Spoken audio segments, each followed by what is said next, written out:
Hello and welcome to the round 2 edition of SuperCoach Edge. Well, the dust has settled on round 2 and we can see a little bit clearer as to those players in our sides that might warrant the boot and those outside of it that may need to be traded in. But for now though, let's welcome in my co-captain in Liam. How are you, mate? Not too bad, thanks, Damon. It is a big week for super coaches. I think round 3 is kind of like the big one for me. Like it feels like the biggest round because it's sort of, you kind of set up your team a little bit. Yeah, you set up your team a little bit. You got to make those corrective trades. I think it's a big one to kind of set up your season. Yeah, for sure. And it's one of those things where for someone like myself, whose team name is DJ Trade a lot, I'm always waiting for week 3 to hit. Yeah. So then I can initiate my itchy trigger finger. But we'll be chatting about that that and more in this episode. So before then, where can our good folk of the SuperCoach Edge community follow us and send in questions and the like? Yeah, on YouTube, you can search SuperCoach Edge and don't forget to like and subscribe. On Twitter, search at SuperCoach_Edge. You'll find Damon at DamoJ88, myself at Liam Evans _95. And on Facebook and Insta, just search SuperCoach Edge and you will find us there. And we do, of course, have our Patreon up and running for 2022. So if you'd like to pledge your support and join the crew of legends who already do so, that help keep our hamster wheel operation spinning, of course, head to www.patreon.com/SuperCoach Edge. But it's a big show, Liam. So let's not stuff around anymore. So let's crack in to the analysis that awaits with our first segment in The Good, the Bad, and the Ugly.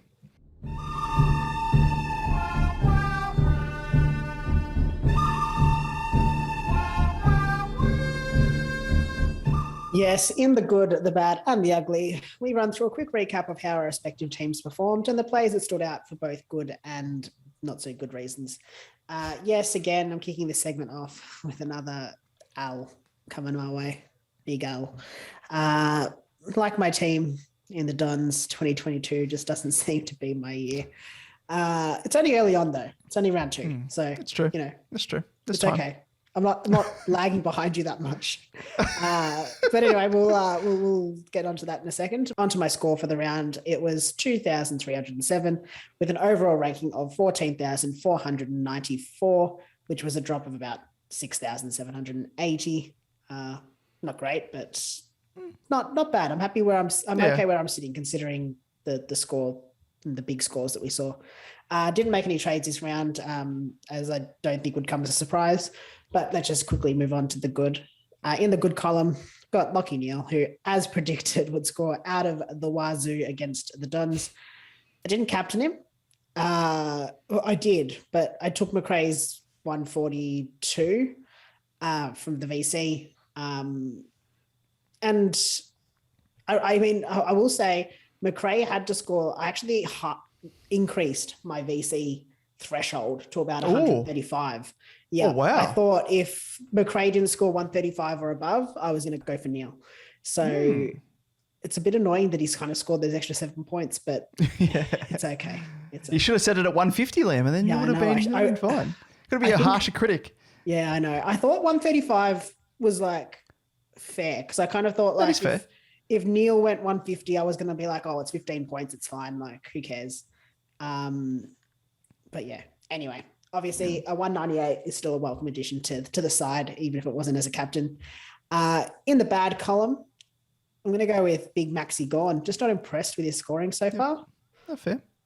He's one to watch. His role is interesting, to say the least, which is it's frustrating given he's scoring in the preseason in a pretty similar role. 88 is not what I want from a 650 plus K player. Just not good enough, to be perfectly frank.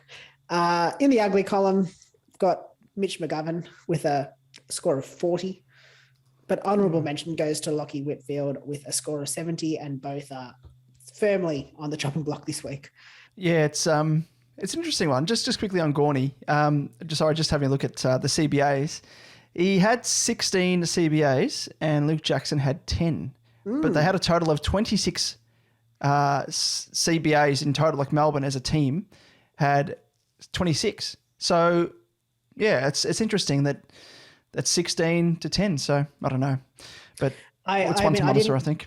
I didn't get to watch the game, but I did hear that it was a bit chewy and he was dropping a lot of marks that he would normally take. So, I mean, I don't know if it's cause for concern necessarily. I mean, he's going to drop in cash, but I don't think that's an issue. You didn't pick him for the cash generation or anything like that. And there's no one else to trade him to be perfectly honest.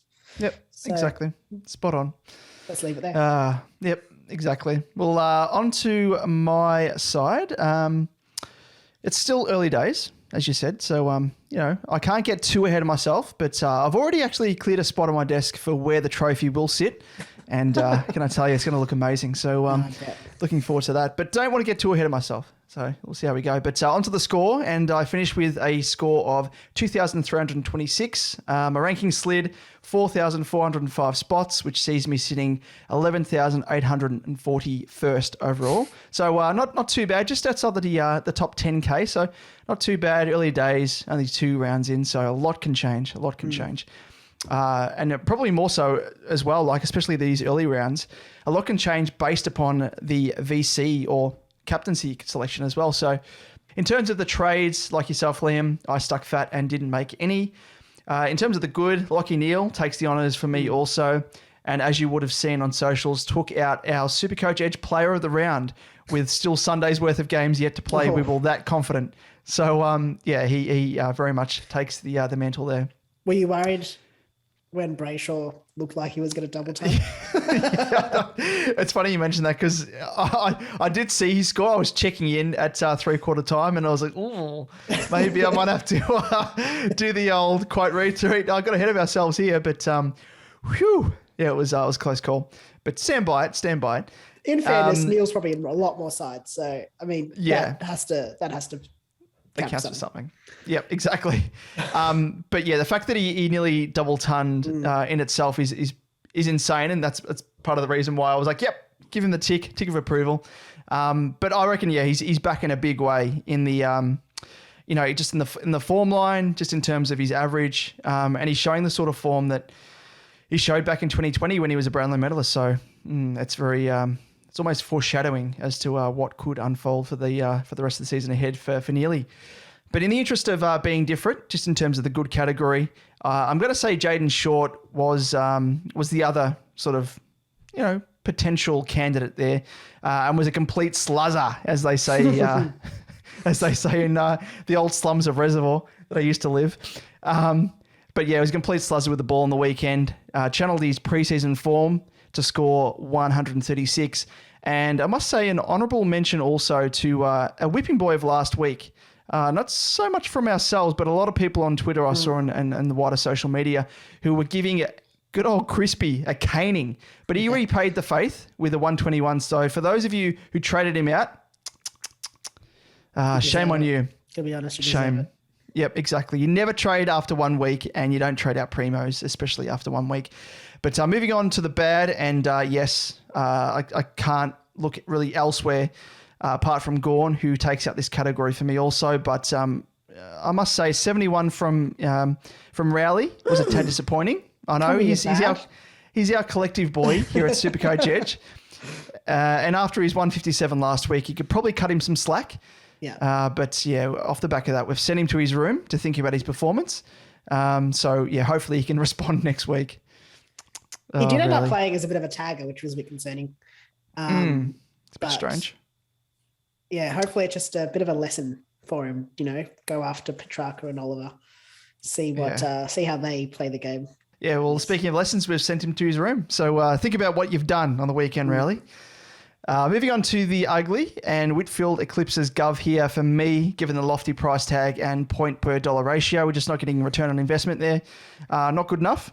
And like you, could see myself giving him the chop. But we'll wait and see in the segments to follow when we discuss that. But let's get into the juiciest part, Liam, which is our head-to-head. And how is it shaping up at the moment? Yep, it's shaping up. You have 2 wins. Real good. Yep. I have 0 wins, and there's a 21-point differential. So not a big, not a lot. Not a lot. Not a lot at all. Well, like I said, it's like the difference of captaincy. So I know there are stages there where it kind of that was the difference between us throughout last year. So, yeah, let's wait and see if we go one different. At the moment, it's pretty pretty easy to guess who we're going for, considering it's been the Bulldogs' first game, the first 3 rounds of the season. But as of next week, I reckon it might chop and change a little bit. Yes, yeah, but I'm looking at the games ahead, and it's going to be interesting. Yes, it will be. We'll be looking forward to it. But yeah, it's only 21 points difference. But that's why I'm relishing at the moment. I'm 2 wins ahead. And I know, like last season, how easy it is to come back, where I stormed home with, I think it was 3 wins on the trot and eclipsed you, trounced you. So I know that can happen in your favour as well, likewise. So I'm coming. Yep. Just like Carlton, I know you're coming. I know you're coming. Moving on. Yes. I was about to go off on a tangent and make some really filthy jokes, but I won't do it. Let's go on. Despite the fact that I wore more than 1 pair of pants on the weekend after watching Carlton trounce the Bulldogs. So let's move on to the week that was, David.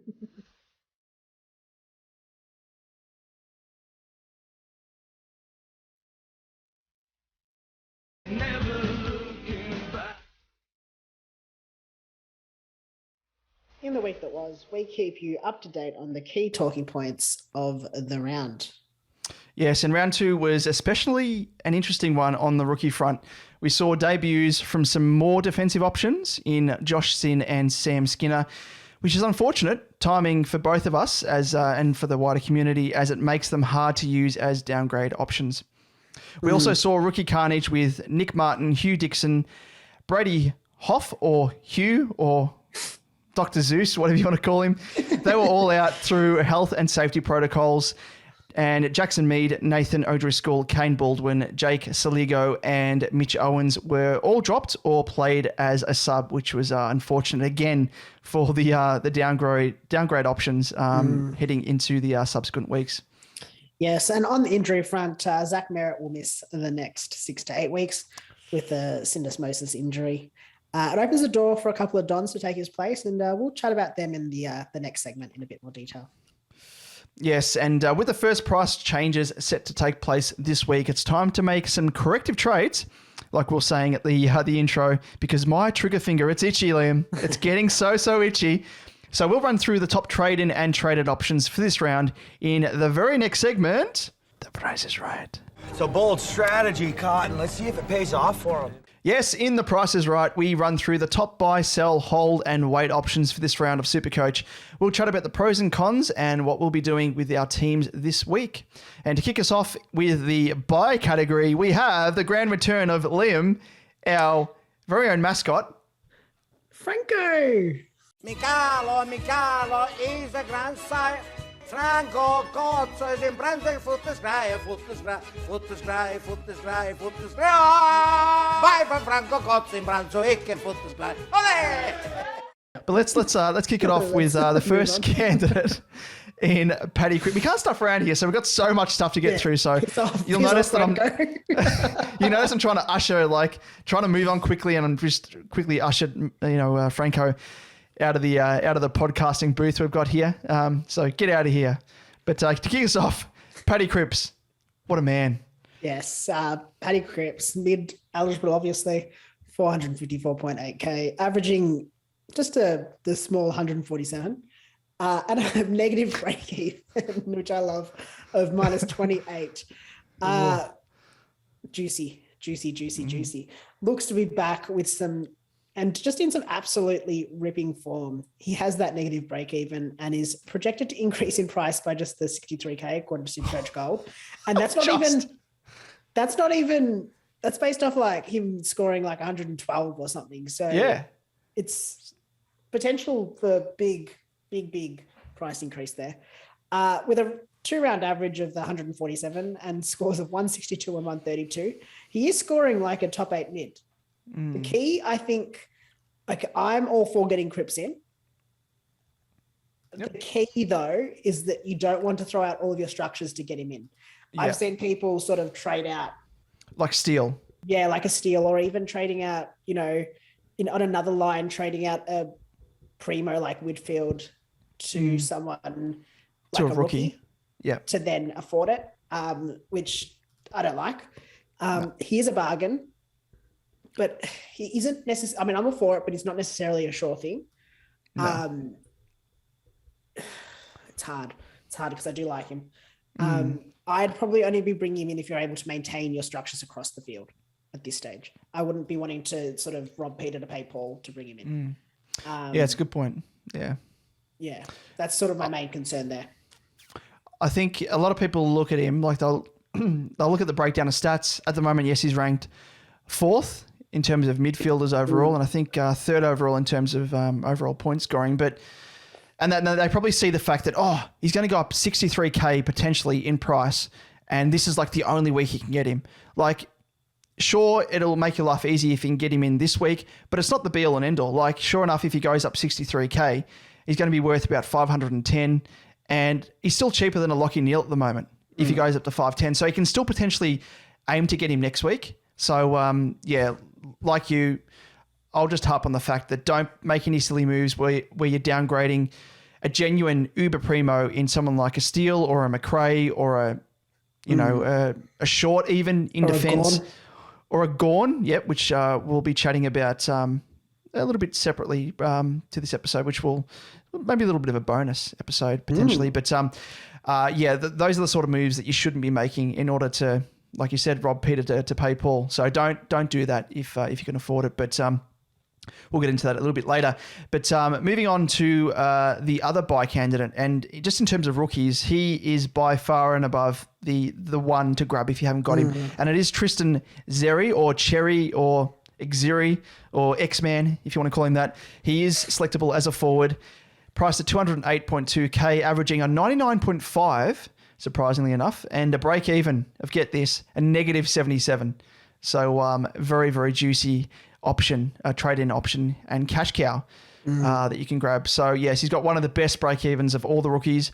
And because of that, and his scoring, he's simply a must-have. Add in the fact he has seemingly trumped Goldie as well for the number 1 ruck mantle, which heading into the season, I was a naysayer. I was saying that it wasn't going to happen. But, once you see it, you believe it. And that's what I'm doing now. I'm a believer. I'm a believer. I'm a Xerri-ever.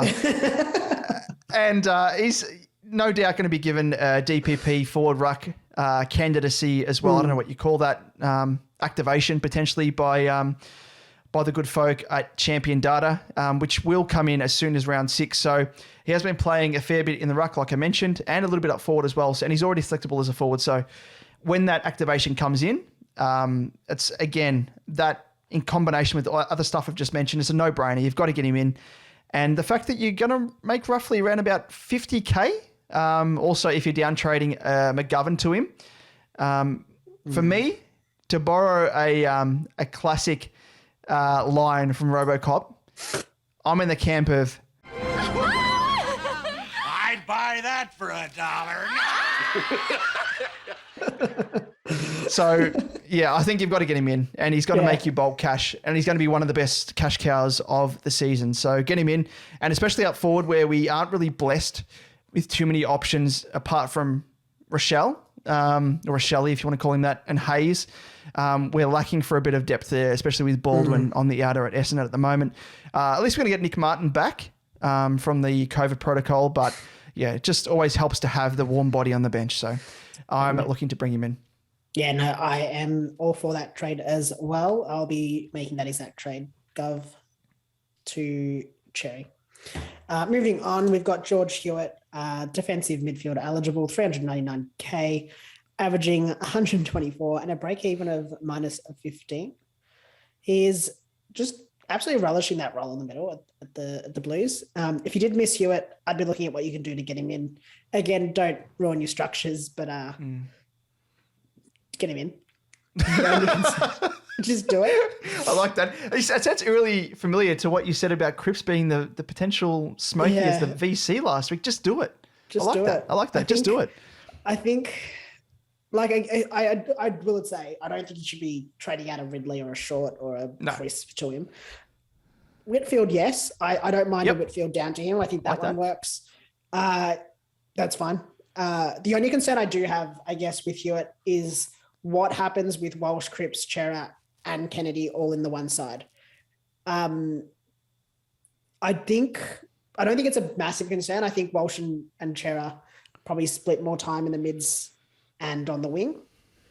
Kennedy might spend some more time forward, as we've sort of used to seeing, maybe. But hopefully it just means that Hewitt sort of gets that time in the middle to continue his awesome run of scoring. What do you think, Damon, as a Carlton supporter? Yeah, well, I think you've hit the nail on the head there, and probably firsthand as well, talking about Kennedy, because he was he? Correct me if I'm wrong. Your last trade. I went a year too early. I went a year too early. You did. That foresight again. The crystal ball.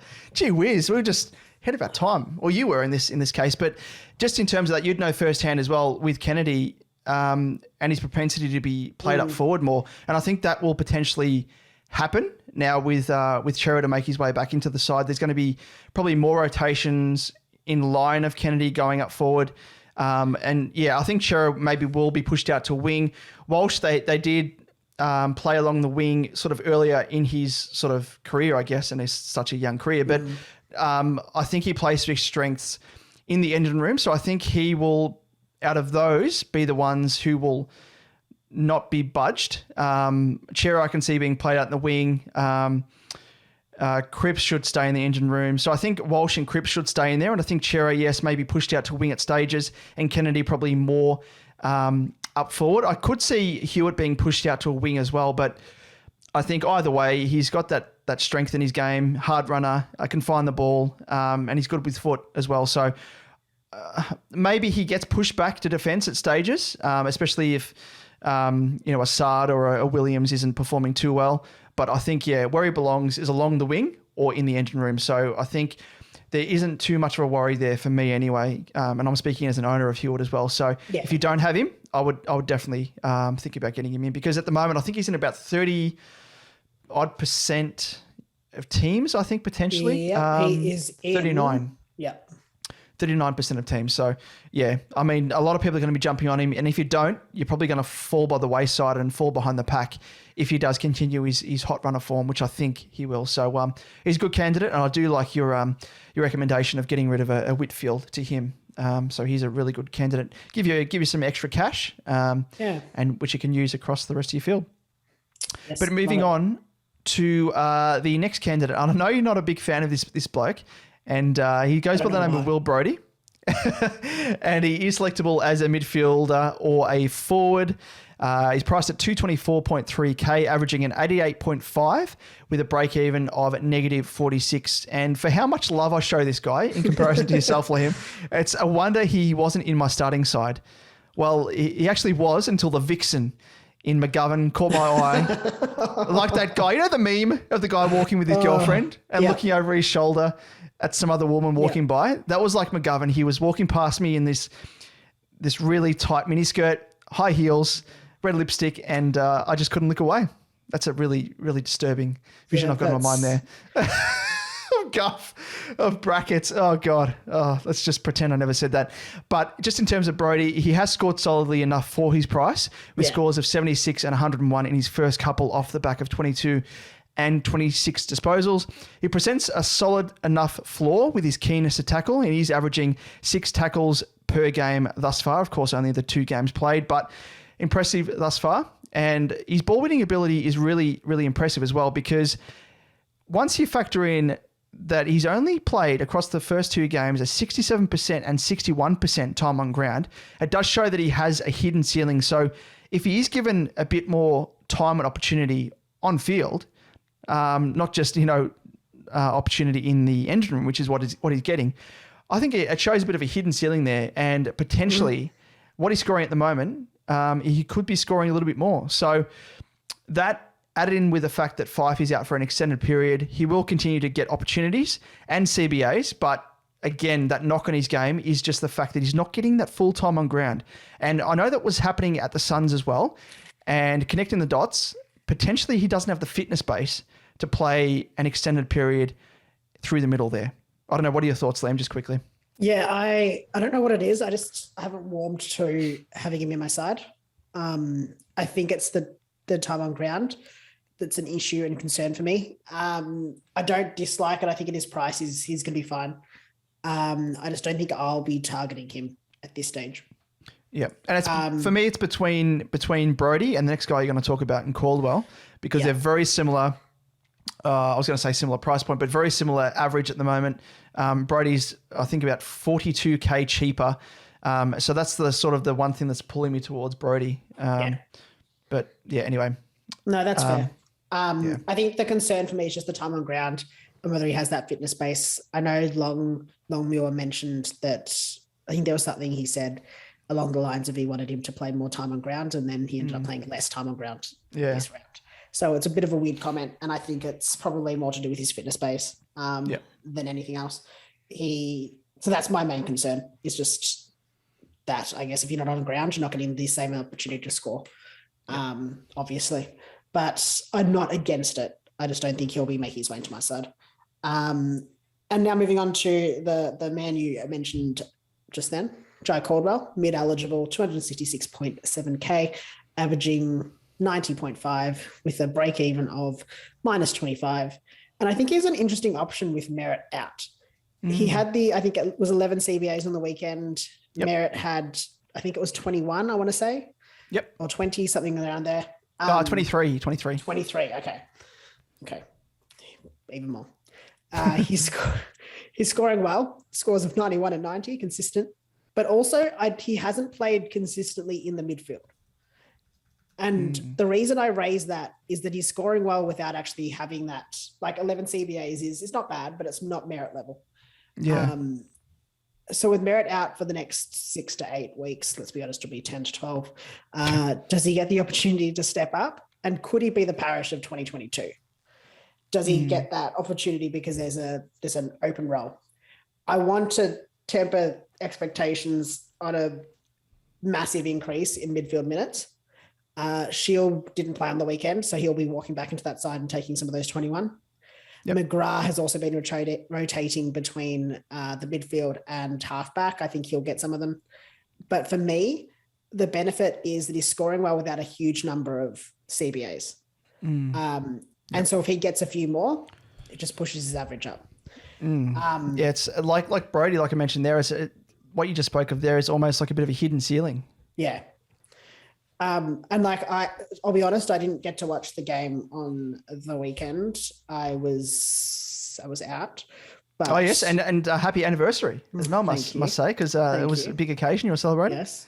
9 years. That's why I did not get to watch the game. Fair reason, because otherwise you would have got a slap over the head. Well, I got to listen to it on the radio for bits. And that's how I kind of know this as well, is that Caldwell was stationed at full forward at some stages, which doesn't make any sense to me. But that's what I'm kind of pointing to, is that if he's getting stationed at full forward and still scoring a 91 and a 90 and playing through the midfield, if he's getting more opportunity in the midfield, it's just going to increase his base. And I think that's where the big rewards are. And I think it's pretty much a straight swap for Jared Berry. It'll net you no cash. It's like, this is like 3K less or something. But I like it. I think that's one of the options that I'd be going with. I think I prefer him over Brody, just because there's now more opportunity for him. He's sort of consistently scored higher. I know Brody scored 101 on the weekend, but the scores have sort of been more consistent with Caldwell. And I think there's more opportunity to come right now. Yeah, no, I very much like it. You've hit the nail on the head on all aspects there. I think, it shows that he's got a hidden ceiling there, and he's got, at the moment, he's exposing himself to having a really solid floor. If he's not getting those CBA numbers like a Merritt or a Parish, in the 20s at the moment, and he's scoring that well, then it gives you that confidence to know that, if that's the base that he's going to score on a bad day where he's not performing too well in the midfield, then, geez, he's someone that you can really hang your hat on for a consistent score from week to week. But just noting as well, I'm looking at the CBA comparisons between round 1 and round 2 just quickly. And on the weekend, so Stringer made his return, of course, and he had 21 CBAs. And Shield didn't play on the weekend, but he played in round 1. And Shield had 19 CBAs. So you'd think straight swap almost, if that's sort of the cap, Shield's going to take 19 of, if we're using the weekend's game as an example, Shield's going to take 19 of the 23 CBAs that Merritt had.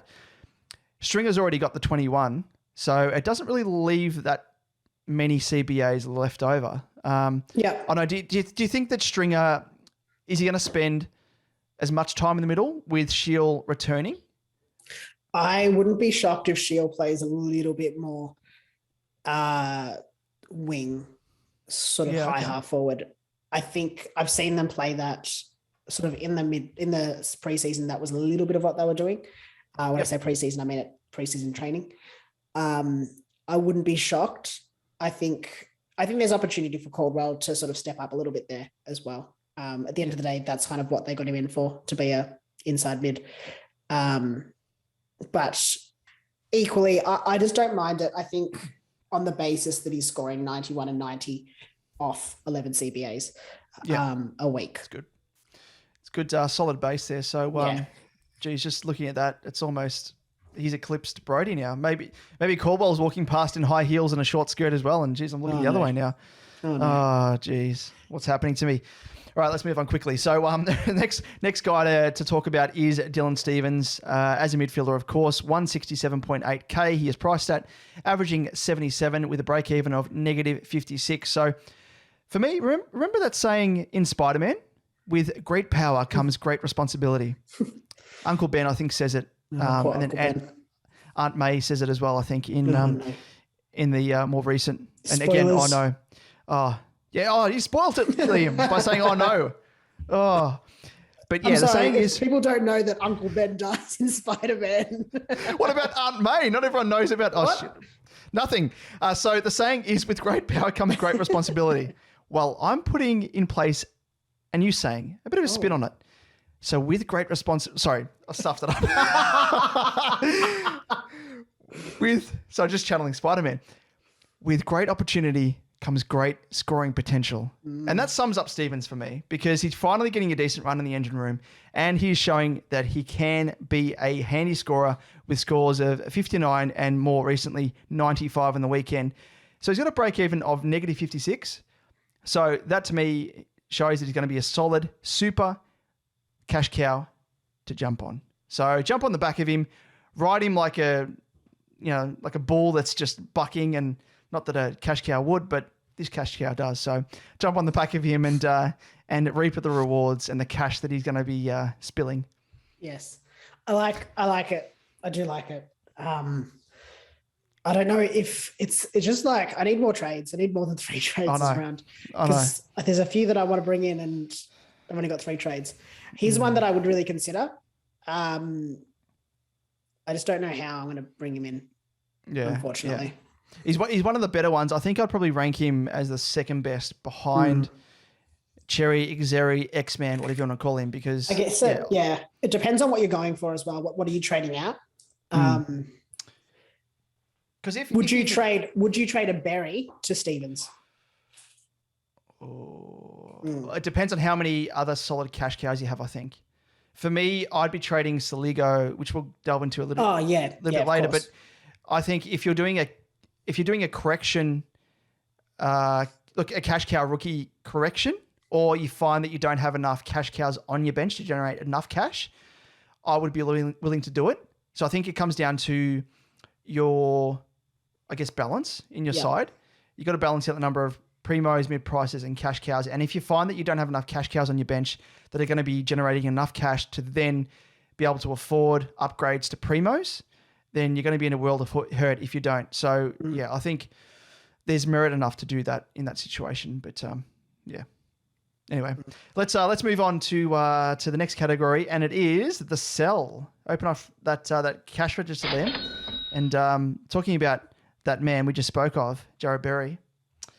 Who knows? But he's been hot property. He's priced at 268.5K, averaging 71.5 with a break even, still quite low of 14. So he will make a little bit of cash for you, depending on how he scores this weekend.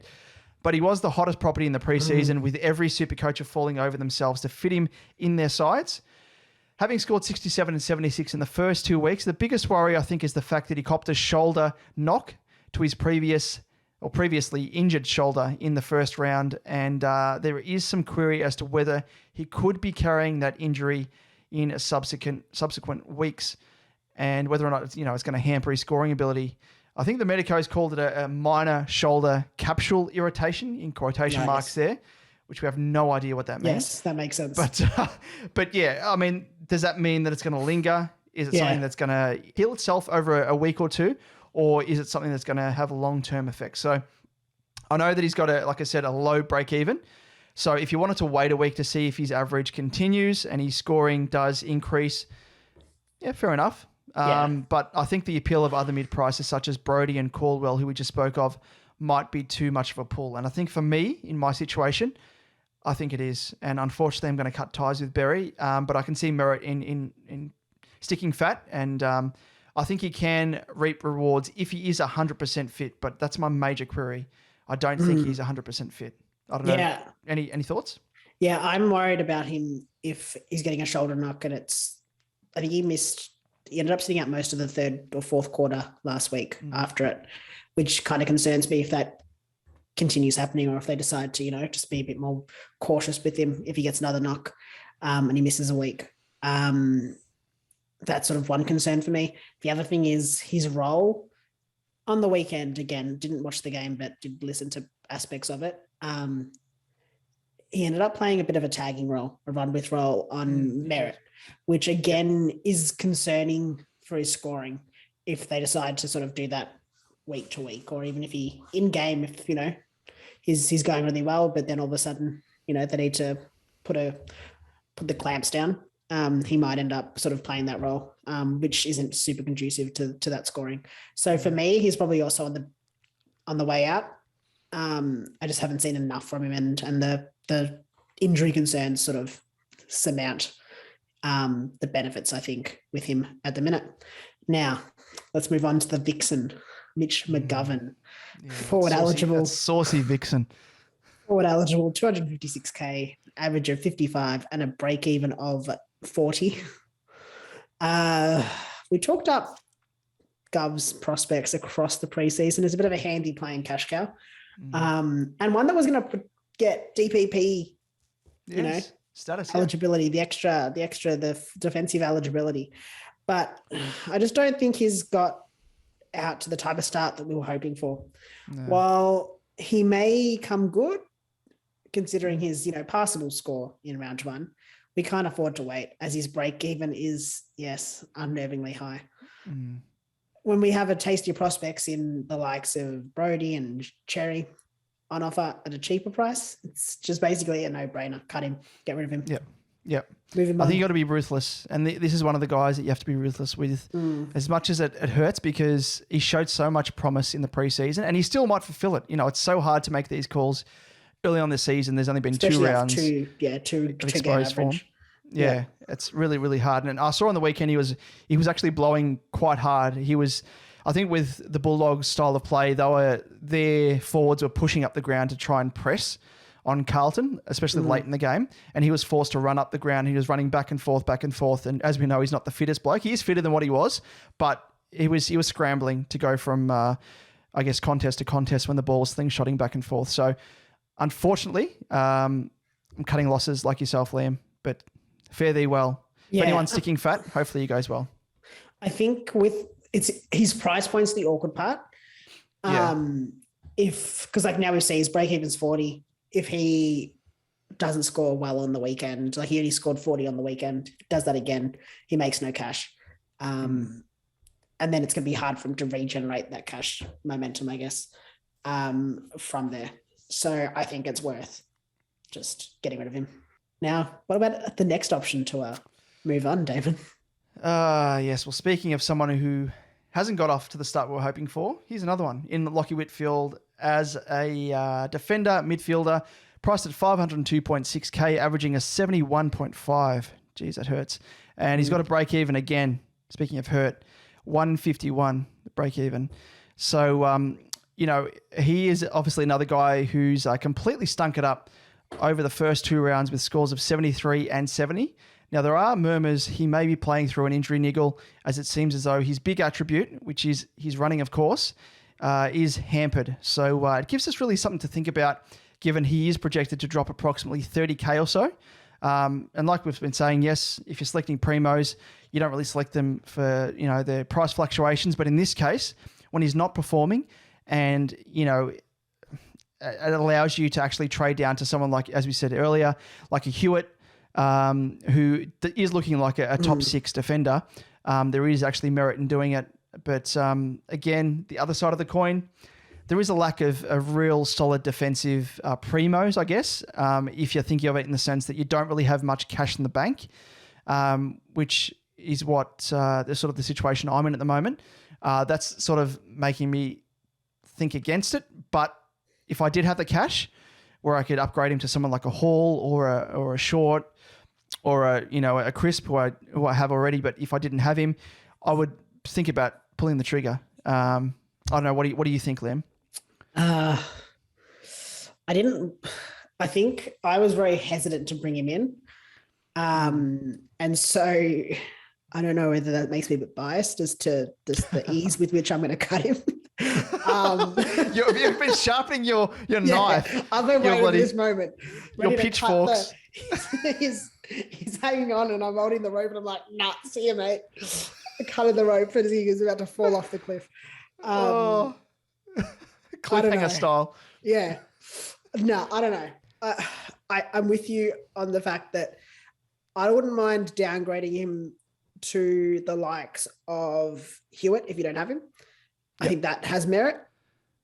If you can upgrade him, which is going to be tough for most people, he's going to have to find basically, 70, 80K to do something like a Hall or a Crisp.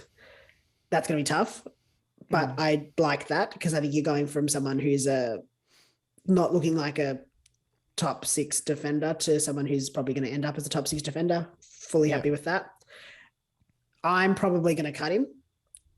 Of course you are. Not probably. You will. I feel bad now. No, I think, I'm most likely going to cut him. I think I've had a look at my trades. Nothing's sort of set yet, but I would be able to upgrade him to someone like a Doherty, who I don't mind. And I think that's a better option. I think just the niggle, the rumors of that niggle, and she just doesn't look quite right. I mean, I haven't watched him play, but from what I've heard, he's just not sprinting. He's not. He's like a running machine, and he's just sort of not getting out of second gear. Yeah. That concerns me, and we just know his injury history. So I think I'm happy to sort of cut my losses there. Yeah, it's one of his solid attributes, especially when it comes to SuperCoach scoring, is like if he starts a possession chain from defense, he's the one that'll be like, yep, handball off, run forward of that player, get the handball back, or like 2 chains down in that link. Yeah. He would get the handball back and then kick it forward, get an inside 50, bulk points, and that's just not happening at the moment, unfortunately. So hopefully he can turn it around, and hopefully if he does have an injury, he recovers from it, or hopefully he's just going through a rough patch at the moment of form. But that's a bit of a wait and see for me, unfortunately. Because, I could use the cash, but we'll just wait and see. But just quickly before we jump off him, my other concern is people downgrading him to someone like a Bowie or a rookie. I think that's too big a risk. No. And I wouldn't be doing that to then get a Cripps in. I think that's a big risk, or even what's his name? Heaney in the forward line. But I wouldn't be doing that. But let's move on to Josh Soligo, the deli meat. The deli meat. He is the deli meat. Hey, Liam, can I get 100 grams of your best Soligo there? Thanks. Oh, poor guy. Yeah, mid-eligible, 117.3K, average of 18 and a break-even of 33. Didn't do much in his debut game, scoring only the 29, camped up forward, and unfortunately was dropped and then played the second game as a sub and was activated for Rory Sloane to score 7, which has ruined any chance he has of building any cash in the short term. It sucks. Yep. It does suck, and Damon, and I'm glad I did not bring him in. I'm gonna bloody march back to that deli and be like, "Excuse me, I asked for 100 grams and I've only received 7 grams, so you can have that deli meat back." Yeah, and that's not all bad though, is it, Liam? Not all bad. I don't know. It assumes that he keeps his spot in that gross. Oh team. Yeah. I mean, if he doesn't keep his spot, then at least you've got a solid donut to use. Yeah, solid 7 to build bank off. Ripper. So good. Look, just get him out. I think it's a perfect correction trade. Yep. Because he's going to drop in cash most likely. Yep. Yeah, it speaks for itself. Yeah. Yep, unfortunately. But let's move on to another candidate who doesn't quite fall into the same category as Deli Meat.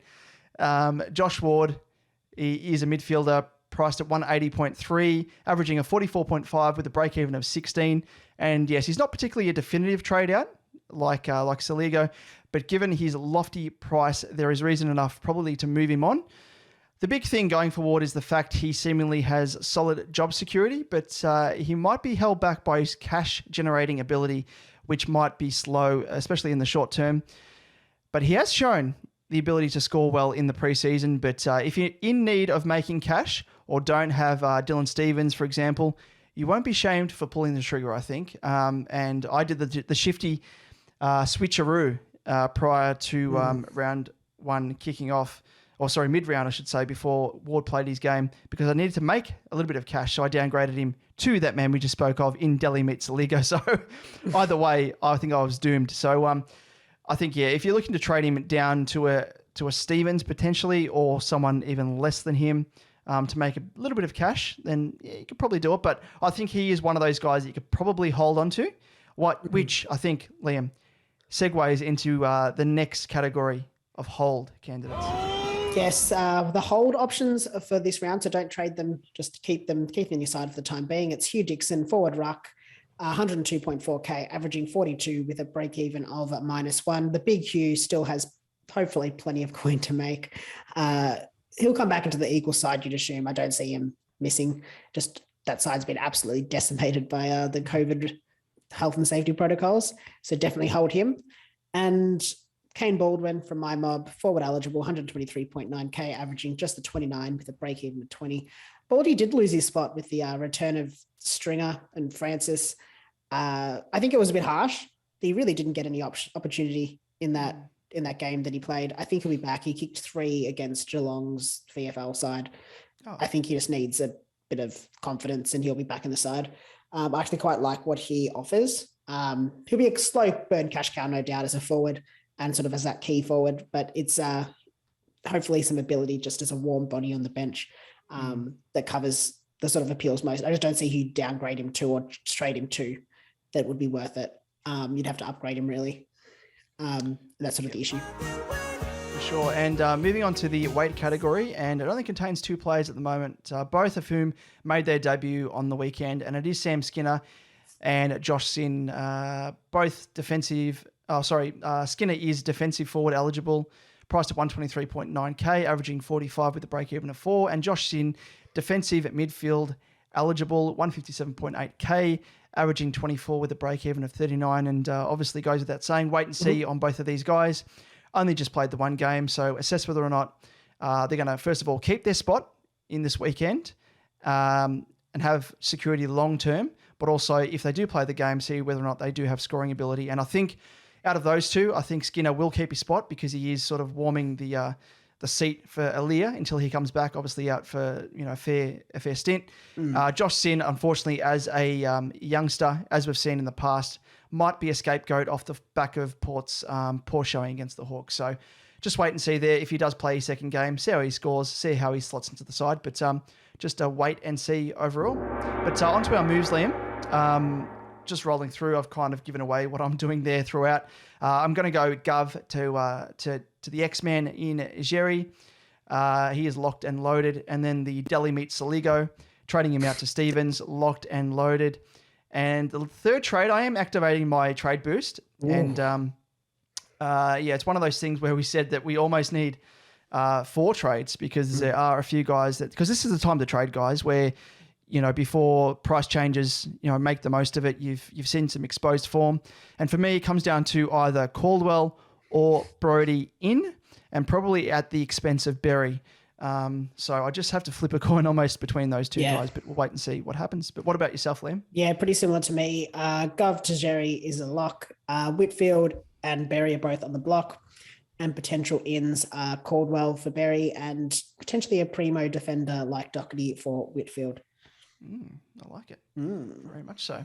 And just on that as well, we'll be releasing a bonus episode, otherwise only available through Patreon. But we thought we would give the broader SuperCoach Edge community a taste for what they would get as a Patreon member. So in this brief discussion, we'll be debating the merit of using the trade boost, which I just alluded to there, which I'm using, and also discussing the trending trades, as you'll see on SuperCoach when you log in, and also discussing along with some of those really out there ideas, such as trading out a Gorn to fund other upgrades. So keep a lookout for that exclusively via our YouTube channel, and don't forget to like and subscribe. But yeah, check that out. And going forth, we'll be actually releasing these through Patreon. So if you are an existing Patreon member, it's going to be music to your ears because you'll be able to have access to this. So check it out. And check out our YouTube channel and keep abreast of that. For now, though, it's time to take the wheel and steer our SuperCoach ship in the next segment, Damon, which is... I'm the captain now. Look at me. I'm the captain now. Very nice. Yes, we've scrounged through the data and found the best options for your VC and C this weekend. Yes. Now, before we jump into this, I must just quickly highlight, Liam, our first crystal ball prediction to come to fruition on the weekend, which came from your good self, who threw up the idea of running with Paddy Cripps as the vice captain against the Dogs. And I know in hindsight, a lot of you out there will be thinking, yeah, that sounds like an easy selection. But he actually made that prediction off the back of Cripps going into that game with the second worst average against the Dogs. And if you were to opt for him over McRae, you'd have some big balls. So for any of you out there that did it, kudos to you. And let us know if you actually backed in Liam's call off the back of that. So it was very staunch in it. Very staunch. He wasn't sitting on the fence at all. But no, it was actually a genuine crystal ball prediction. We're going to call it that. And let's just have a little bit of listen back to what you said. Now moving on to my, honourable mention is actually from your mob, Damon. Got Patrick Cripps, obviously playing on Thursday night, so his VC option. His average against the Bulldogs in recent years hasn't been great. Only the 79 from his last four, with scores of 72, 56, 110 and 78. It's a bold play, I think, if you go with Cripps, but not a bad one as the VC. It's high risk but high reward, but I think in that VC option, do it. Just take the risk, Gotta live a little bit dangerously, David. Oh, here we go. Austin Powers. I also like to live dangerously. All right, let's move on. Spoken like a true SuperCoacher without Cripps in his team. Oh, yeah, because if he wasn't your team, you'd be like, I don't know. Do it. I'd be going from McRae 100%. But if you do have him, take the risk. Test it out. Test it. Yeah, test it out. Let us know. That was impressive, wasn't it, David? If you don't say so yourself, Liam, very impressive. Very impressive. Because if you didn't, I would have said very impressive. So anyway, with that, we'll see if we can make some more crystal ball predictions. So you've got to keep this this run of form going, Liam. Yeah. So shining the crystal ball all week, making sure that it's spick and span to see what I can see in it today. But You've been looking deeply into it, deeply. Just don't get lost in it. But let's turn our attention to this weekend and see if you can keep that trend going with the very first candidate. And it is, Liam, Jack McRae. Yes.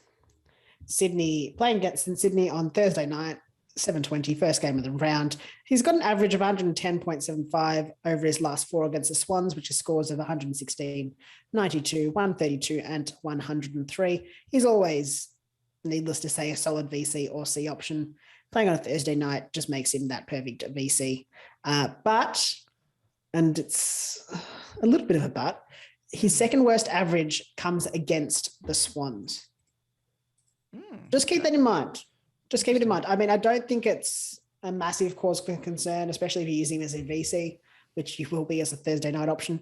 But just let that sort of sit there in your mind. Well, we just spoke about someone who was going into their game with the second worst average against that team. That is true. And it was Paddy Cripps. So it could bode well against for McRae against the Swans. So just wait and see there. Jumping into the next guy, and it is Clayton Oliver. And of course, we have, I I guess, audit these guys in terms of when they're playing. So it isn't necessarily in terms of our preference. We'll give you that shortly. But Clayton Oliver comes up against your mob, the Dons, on Friday at 7:20 p.m. And he's averaged 100.25 over his last 4 against the Dons with scores of 105, 112, 95, and 89. But again, this guy has his second worst average against this team in Essendon. So, it sort of makes you think, but he's a candidate. And I think he could do a number against the Dons, considering that Neil beat up on Essendon, who don't have tag as we went into last week. So, presents himself as a solid option. Yeah, I think he's a really solid option. I just think he's going to just feast on the weekend, unfortunately. Moving on to our next option, it's the running man, Took Miller, obviously playing GWS on Saturday at 8 p.m. up on the Gold Coast. He's averaged 97.5 over his last 4 against the Giants, which makes up of scores of 143, 80, 86, 81. I think we can discount those 3 scores in the 80s. Yep. I think that 143 is more reflective of his scoring potential because it's not from his sort of more traditional tagging role. He's in ripping form as well, scored 137 and 140 in the last 2 rounds. Il Capitan material, if you ask me. Oh, well and truly, hands down. Hands down, he's the running man. Gotta love him. So good.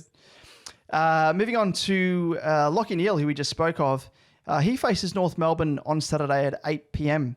And he's averaged 132 over his last 4 against the Roos with scores of 156, 134, and 140, and a 98 also to round it out. So speaks for itself. A really solid option as the C. And, as noted, went very, very well on the weekend against the Dons, scored 198. So get on him or get off him at your peril. Yes. And now rounding out the last option, it's the man, Paddy Cripps, against Hawthorn on Sunday at 1:10 p.m.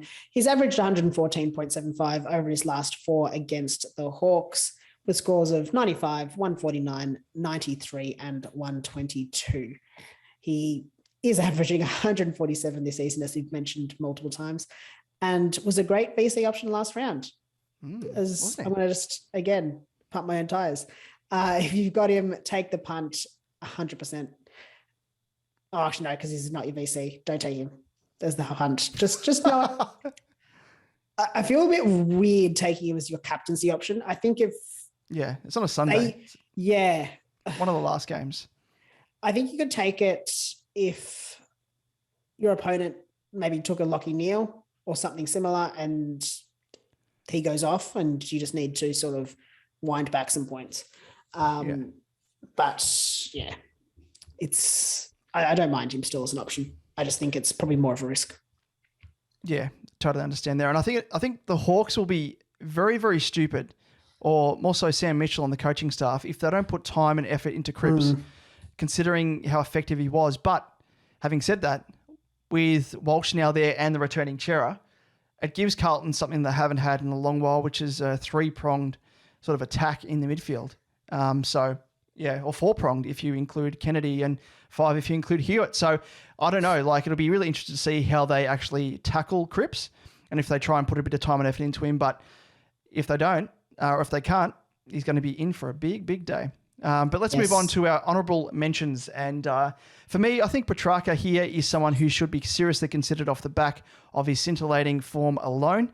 He's coming off 163 into a 129 and faces Essendon, who Neil just did a number on. So, if I had the big bull, he would be in line for the El Capitano armband here for me. Yep, love it. I've got him as one of my options as well. Perfect option against the Dons. His form plus the Dons' decision to never tag bodes well for a good score for him. My other option as an honourable mention is very, very left field. It's Max Gawn. Oh. Yes, very left field. Okay. Geez, this is if this comes true, this is going to eclipse your call of Cripps. I'm going to say it right now. He's not one for the faint of heart. I most certainly will not be going for him.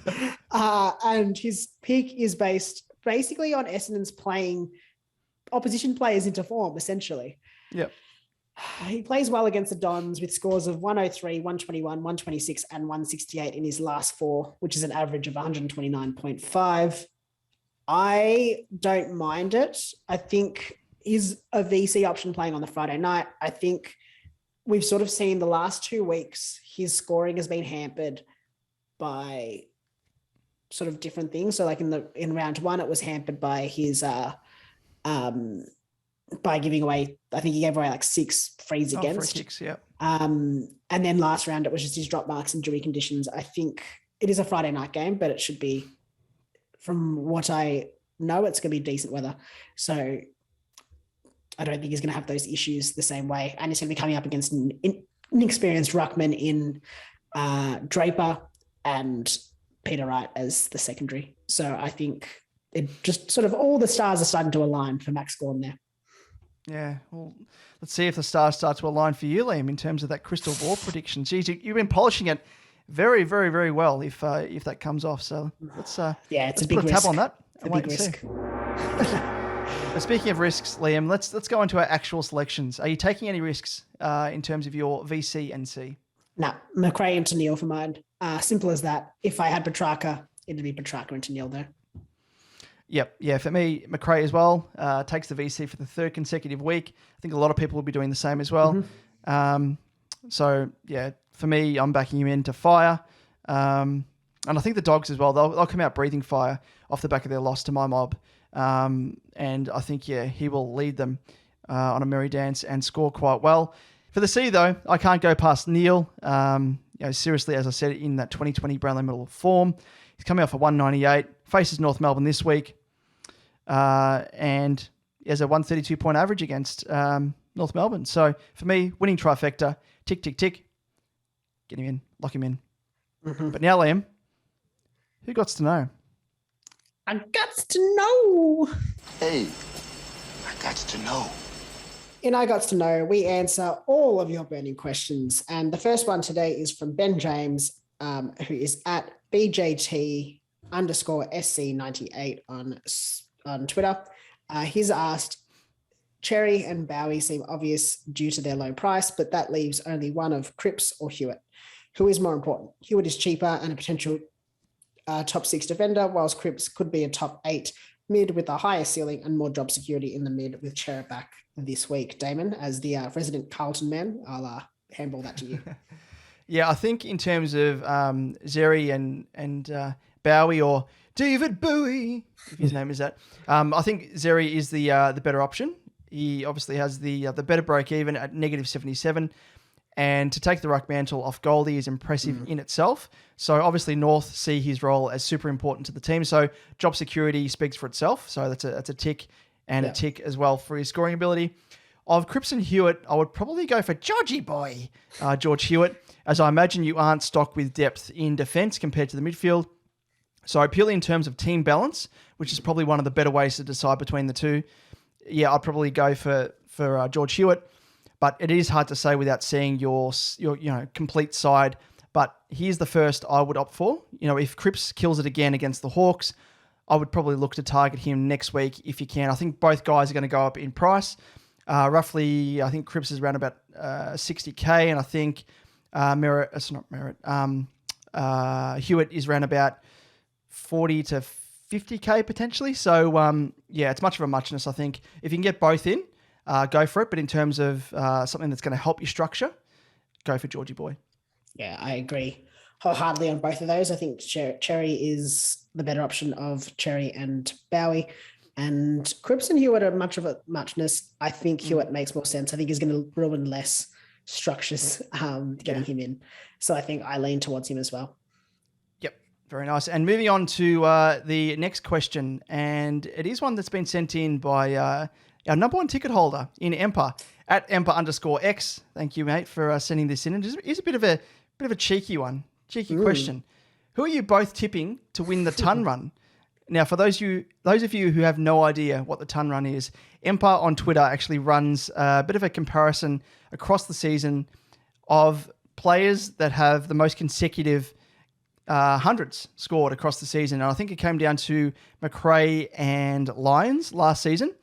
And for me, this year, I'm actually going to predict unfortunately I'm on the fence here, and it's a 50-50 between McRae and Miller, and I do like an underdog, so I'm going to back in the running man here for me to take it out over McRae, just. Yeah. But I think it's going to last until later in the year because these two guys are absolute beasts when it comes to scoring tons on the run. What about yourself, Liam? I really like both of those options. But I also like Neil. I'm going to add him into the mix. So I'm going to sit on the three. I'm going to sit on like the intersection of her fence and go with Neil, Miller, and McRae. I think they'll be sort of the final three, hopefully. But unfortunately, I'm going to go with Neil McRae's consistency. And I think that gets him over the line. I think he won't score as highly necessarily as a Miller or a Neil, but I think he'll more consistently score. I think Neil sort of has the propensity for a tag to stop him, and Miller just sort of playing in a side that's not going to potentially, score as well or, win as many games, might just sort of see a couple of games that might just drop below that 100, maybe not low below that 100, but just below, enough to knock him out of the race. And I think McRae is sort of just that consistent, just bangs out hundreds constantly. Just a freak, complete freak. Exactly. But I do hope, all three of them stay until the round 23 because they're all on my side. So if they're consistently scoring hundreds, I'm very happy. Yep, for sure. Go for it. And that's a wrap for I've Got to Know. But Damon, if listeners want to get some answers to their questions, what's another way they can get in contact with us? Yes, that's right, Liam. Our listeners can get access to our exclusive Discord channel where they can take part in the thriving group of hardcore fans. There's plenty of banter, great ideas, and questions being asked every day. All of this is available through our Patreon membership, which you can get access to for as little as $5 a month. Oh, $5. What a bargain. Or, as we say, the cost of one coffee. So if you can just, I know a lot of you out there, like myself, are probably addicted to coffee every morning, but just slide aside that $5 that you put aside for that large coffee and put it towards us, because we'll repay you in not quite caffeine, but good times, good vibes, and vibes. Good SuperCoach content. So get on board with us there and check us out. And what can they get in terms of the Patreon? Because it is a little bit more complicated than that, is it? Yeah, so there is that $5 a month for the sort of the Patreon membership to get the Discord channel. But if you're keen for more, you can get just that. You can just that in our higher tiers, where you can also get access to exclusive fortnightly live stream chats with both David and I, which will be kicking off this week with our current Patreons, and you'll be able to answer any questions that you have, and that will also include some of your more team-specific conundrums. So you can get Discord access for just the $5 a month, or Discord and live stream access for just $10 a month. That's just 2 coffees. 2 coffees? Jeez, 2. Surely you can forego 2 coffees a month. Yeah. Jump on board with us. Check it out. And you can find out more about signing up to our Patreon at www.patreon.com/SuperCoach Edge. But let's quickly check out the SuperCoach Edge group rankings, Damon. And the highest score of round 2 was NOLA with their team Thrillers. Massive score of 2,588 and ranked 77 for the round. Wow. And the overall highest scorer over the past 2 weeks is Jason with his team at casual_SuperCoach. And there's nothing casual about his SuperCoach team. No. His overall ranking is 104 and his total score is 4,971. Well done. Massive. And if you want to enter the SuperCoach Edge group, of which you can join at any time, the code is 142059. Yes, very, very nice. And moving on to the league rankings, obviously the Patreon SuperCoach Edge crown, as we've called it. So everyone else is battling it out to take the crown or collective crown away from us, Liam. And it is the update of that league. And the winners from this round is Brett of the Sharpshooters, Arthur of Black on White, Matthew of Orion, Kyle of Northwind, and Jacqueline of Mid-Price Madness. So some massive scores all around, and yes, both yourself and I got knocked off this round, Liam. So hopefully we can bounce back and and jump back in the throne. We're both sharing a seat in the throne, and it's quite squishy in the throne. But hopefully we can continue to knock them off and channel our round one form because, geez, they're getting on top of us. They are. But it's a long season, Damon. It's not a sprint. It's a marathon, and we're in it for the long haul. Yep, absolutely. And looking forward to more battles across the season. But that brings us to the very end of the show, Liam. It's a bit of a marathon one. We've tried to rush through the back end of it, as you may have noticed. But just so we don't want people hanging around and having to listen to us waffle on. But before we go, Liam, where can our listeners find us across our social channels? Yes, on YouTube, if you search SuperCoach Edge, you'll find us there. And don't forget to like and subscribe. On Twitter, you'll find us at SuperCoach_Edge for all your sort of content needs, anything SuperCoach related. You'll find Damon at DamoJ88, myself at Liam Evans_95. And on Facebook and Instagram, it's just SuperCoach Edge, and you'll find us there. Very nice. Well, with that, hopefully everyone out there, like me, you can satisfy your itchy trigger finger and you can trade in some juicy prospects, whether or not they're primos, cash cows, mid prices. Oh yeah, you love it. Love a mid price or two, don't you, Liam? I'm off to chase a couple of vixens by the name of Corwell and Brody. But all the best, and I'll catch you next week. See you guys.